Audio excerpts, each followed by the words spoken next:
Hi friends, எல்லாரும் எப்படி இருக்கீங்க? Welcome back to my channel Sai Aarthi's vlog. என்னுடைய சேனல் ஃபஸ்ட் டைம் பார்க்குற மாதிரி இருந்தால் கண்டிப்பாக சப்ஸ்கிரைப் பண்ணுங்கள். மறந்துடாமல் பெல் ஐக்கானை ப்ரெஸ் பண்ணுங்கள். அப்போ தான் நான் போடுற வீடியோ உங்களுக்கு நோட்டிஃபிகேஷனாக வரும். சம்மர் சீசன் ஸ்டார்ட் ஆச்சுனாவே நம்ம மில்லட்ஸ் எடுத்துக்கணும்னு நினைப்போங்க. கம்மங்கூழ், ராகி கூழ் இந்த மாதிரி.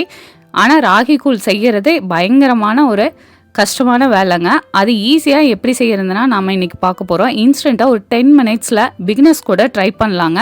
அவ்வளோ சூப்பராக இருக்கும். நான் 1 கப்பு ராகி மாவும் 1 ஸ்பூன் கோதுமை ரவையும் எடுத்திருக்கேங்க. இப்போ அடுப்பில் ஒரு பாத்திரம் வச்சுக்கலாங்க. எந்த கப்பில் நீங்கள் ராகி மாவு வளர்ந்தீங்களோ அதே கப்பில் 3 கப்பு நீங்கள் தண்ணி எடுத்துக்கோங்க. 1 கப்புக்கு 3 கப்புங்க, அதுதான் கரெக்டான அளவு. சிம்பிளாக இன்ஸ்டண்ட்டாக டக்குன்னு செஞ்சுக்கலாங்க.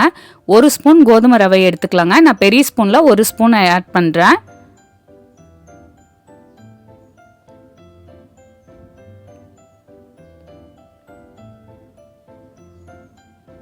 நல்லா மிக்ஸ் பண்ணி விட்டுக்குங்க. உப்பு தேவையான அளவு இதில் ஆட் பண்ணிக்கலாங்க. இந்த மாதிரி பபிள்ஸ் வந்ததுக்கப்புறம் நீங்கள் அடுப்பை ஆஃப் பண்ணிடுங்க. ஆஃப் பண்ணிவிட்டு இப்போ நம்ம இதில் ராகி மாவை ஆட் பண்ணிக்கலாங்க. கண்டிப்பாக நீங்கள் அடுப்பை ஆஃப் பண்ணிவிட்டு ஆட் பண்ணுங்கள். கொஞ்சம் கொஞ்சமாக ஆட் பண்ணிவிட்டு நல்லா மிக்ஸ் பண்ணி விடுங்க. நம்ம கோதுமை ரவை ஆட் பண்ணியிருக்கிறதுனால இது கட்டி பிடிக்கும்னு நீங்கள் பயப்பட தேவையில்லை. கண்டிப்பாக கட்டியே பிடிக்காதுங்க.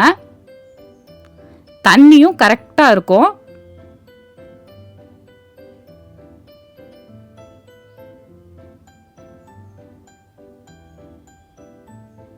இப்போ கட்டி இருக்கிற மாதிரி தாங்க தெரியும். நல்லா மிக்ஸ் பண்ண சுத்தமாக கட்டி இருக்காது.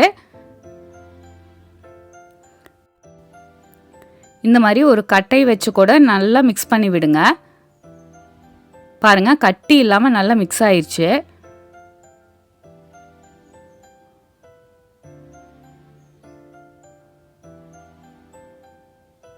மாவு இல்லாமல் நல்லா மிக்ஸ் பண்ணி விட்டுக்குங்க.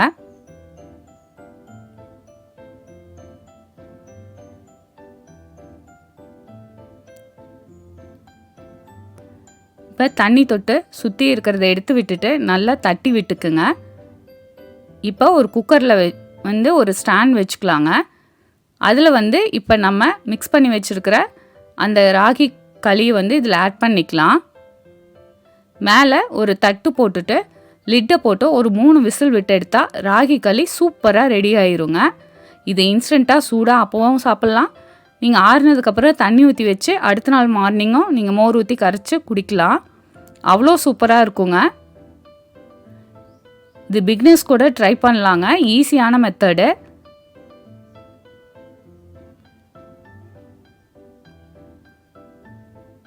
இப்போ 3 விசில் விட்டு ஆறுனதுக்கப்புறம் ஓப்பன் பண்ணி பார்க்குறேங்க. ராகியும் நல்லா வெந்திருக்குங்க. தண்ணி கரெக்டாக இருந்ததுனால எக்ஸஸாக தண்ணி இருக்கவே இருக்காது. பாருங்கள், சூப்பராக நம்மளோட ராகி களி ரெடி ஆயிடுச்சு.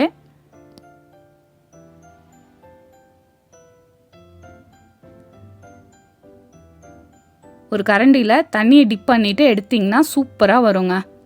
பாருங்கள் எவ்வளோ சூப்பராக வந்துருச்சுன்ட்டு.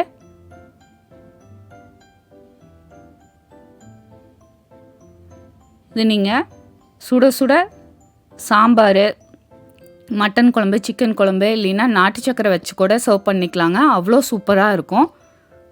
இல்லைன்னா ஆற வச்சுட்டு அடுத்த நாள் மார்னிங் நீங்கள் கரைச்சி குடிச்சிக்கலாம். இந்த சூப்பரான சிம்பிளான மெத்தடை கண்டிப்பாக ட்ரை பண்ணி பார்த்துட்டு கமெண்ட் பண்ணுங்கள். உங்கள் ஃப்ரெண்ட்ஸ்க்கு ஷேர் பண்ணுங்கள். என்னுடைய சேனலில் நிறைய ஹெல்த்தியான ரெசிபிஸ், இன்ஸ்டன்ட் ரெசிபி இருக்குது. கண்டிப்பாக ட்ரை பண்ணி பாருங்கள். என்னுடைய channel Sai Aarthi's vlog like பண்ணுங்கள், ஷேர் பண்ணுங்கள், சப்ஸ்கிரைப் பண்ணுங்கள். மறந்துடாமல் பெல் ஐக்கானை ப்ரெஸ் பண்ணுங்கள். அப்போ தான் நான் போடுற வீடியோ உங்களுக்கு நோட்டிஃபிகேஷனாக வரும். இன்னொரு இன்ட்ரெஸ்டிங் ஹெல்த்தியான ரெசிபிலாம் உங்களை மீட் பண்ணுறேன். Thank you so much. Have a good day.